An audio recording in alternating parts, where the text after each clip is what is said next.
अस्सलाम वालेकुम जी, मैं हुसैन सुलहरी और आज की वीडियो वीलॉग नंबर 9 के साथ। आज दिन है जनाब 30 तारीख और मंगल का दिन है।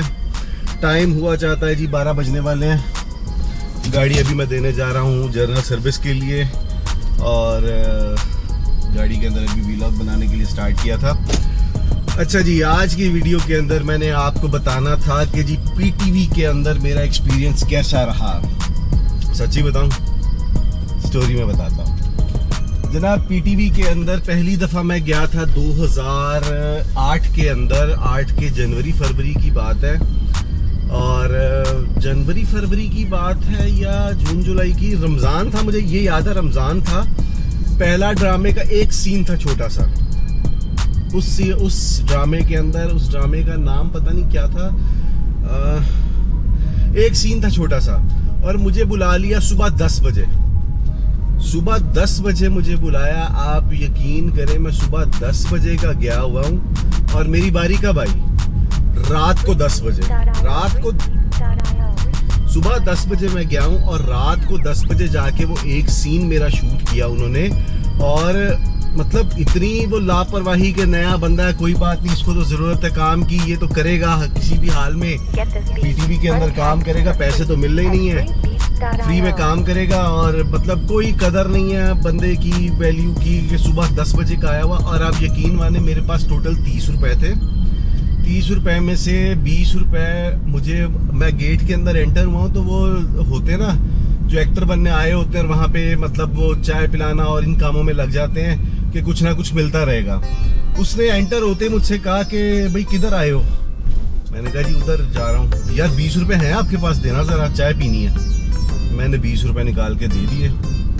अब आप यकीन माने मेरे पास वो 10 रुपए बाकी बचे थे। इफ्तारी भी करनी थी और मतलब खाने का तो उन्होंने बिल्कुल नहीं पूछा ना कि खाना खाओगे या कुछ करोगे। सुबह 10 बजे के आए हुए हो, 10 बजे का बुला के रात को 10 बजे सीन शूट किया। उसके बाद फिर मेरे पास किराया नहीं था।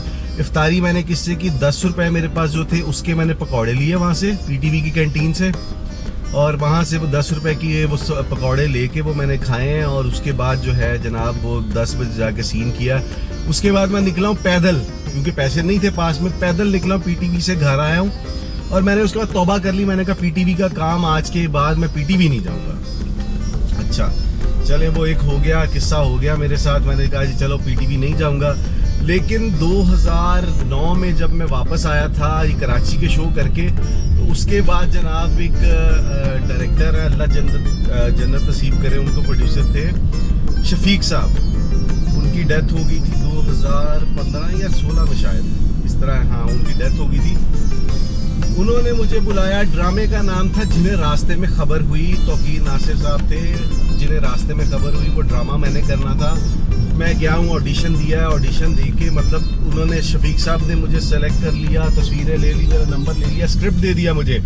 स्क्रिप्ट देने का मतलब ये होता है कि बंदा फाइनल हो गया, ये कैरेक्टर करेगा। मैंने अपनी पूरी मतलब तैयारी कर ली, स्क्रिप्ट याद कर लिया, स्क्रिप्ट को स्टडी कर लिया, पूरा सब कुछ कर लिया, रेडी कर लिया।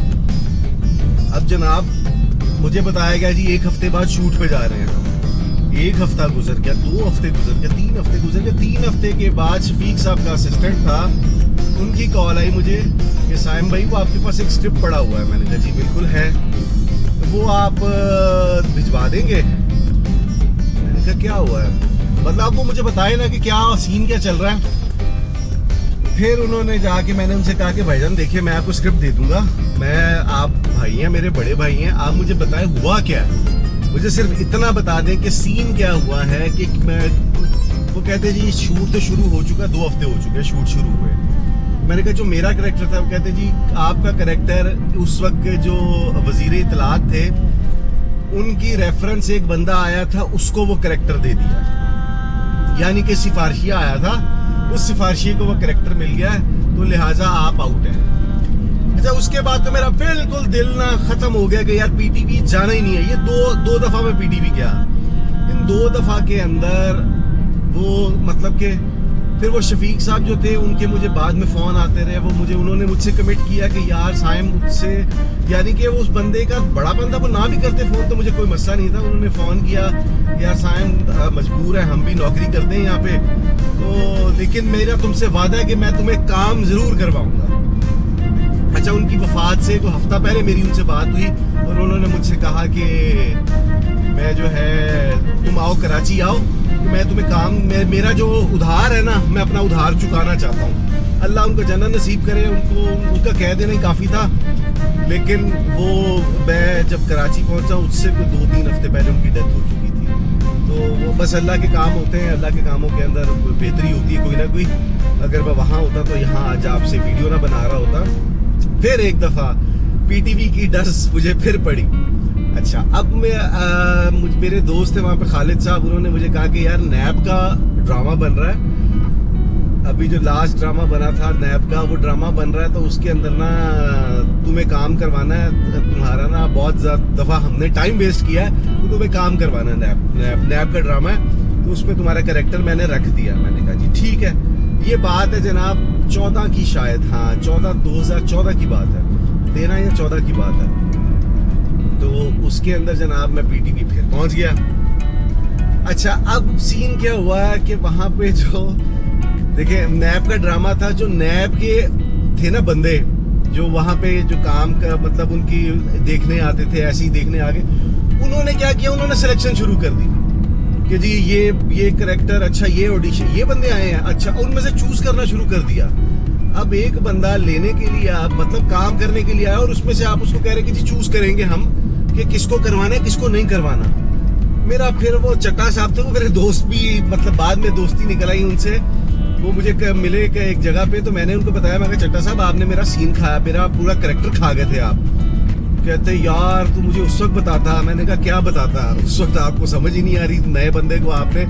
मैं इतनी दफा यहाँ से ख्वार हो गया हूँ पीटीवी से, और उसके बाद तो मैंने अब नियत कर ली कि पीटीवी का काम भले करोड़ रुपया भी मिल रहा होगा, पीटीवी का काम नहीं करूँगा। क्योंकि इतना मतलब कि 3 दफा मेरे साथ और 3 मुख्तलिफ ईयर्स के अंदर, एक 2008 के अंदर, 2009 के अंदर, फिर 2014 के अंदर, मतलब मैं पीटीवी से ख्वारी काटने आता हूँ और कोई काम नहीं करता। तो उसी दौरान एक ड्रामा था 2008 में, मैं जॉब, क्योंकि एक्टिंग के सारे तो जिंदगी नहीं कटती, एक ड्रामा आया था एटीवी का, A+ था या एटीवी था, उस वक्त A+ नहीं था, एटीवी का ड्रामा था। वो सुबह कब आएगी, उसका क्या नाम है, सबा कमर का ड्रामा था। उसका उनके जो डायरेक्टर हैं वो भी बड़े अच्छे दोस्त हैं, तो उन्होंने मतलब वो एक असिस्टेंट डायरेक्टर ने मुझे कॉल की। मैं उस वक्त हार्वेस्ट में जॉब करता था, इंटरनेशनल ट्रेडिंग जो होती है कमोडिटीज की और इनकी शेयर्स की, उसमें जॉब करता था। 8,000 सैलरी थी मेरी। वहाँ पे सेल तो हो नहीं रही थी मुझसे, मुझे कॉल आई कि यार ड्रामा है तो आजा। आप यकीन माने मैं वहाँ से पैदल चल पड़ा, मुस्लिम टाउन में शूट था और मेरा ऑफिस था चाइना चौक पे। तो वहाँ से मैं पैदल चल पड़ा और पैदल जाके तो मैंने जनाब वहाँ पे पहुँच के मैंने वो सीन शूट करवाया है। मैं एज अ रिपोर्टर उससे इंटरव्यू ले रहा था, उसका चेहरा जला होता है तो उसका मैं इंटरव्यू ले रहा था। मिडास की प्रोडक्शन थी वो, तो जनाब वहाँ पे मैं उनका वो करके तो एक ड्रामा वो किया था, एक सीन। यानी कि एक्टिंग के काम में ख्वारी काटी है, कुछ रिलीफ नहीं मिला इसके अंदर। एक्सपीरियंस ज़रूर गेन किया, दुनियादारी का एक्सपीरियंस मिल गया। यही काफ़ी होता है कि दुनियादारी में आपने क्या कर लिया क्या नहीं कर लिया। और कल की स्टोरी के अंदर जनाब मैं आपको बताऊंगा कि जो रिस्क होता है वो रिस्क किस तरह से आता है। मैं 2009 के बाद 2010 और 11 में फारिग था, बिल्कुल कोई काम नहीं था। और 11 में मेरी शादी हुई और मैं अपनी शादी की स्टोरी, और प्लस आपको उससे जुड़ी एक बहुत मजे की चीज़ कि रिस्क अल्लाह कैसे देता है, जब औरत के नसीब का रिस्क आता है वो किस तरह से आता है, ये कल की स्टोरी के अंदर बताऊंगा इंशाल्लाह। कल की वीडियो के अंदर मुलाकात करेंगे, तब तक के लिए अल्लाह हाफिज। GoPro stop recording.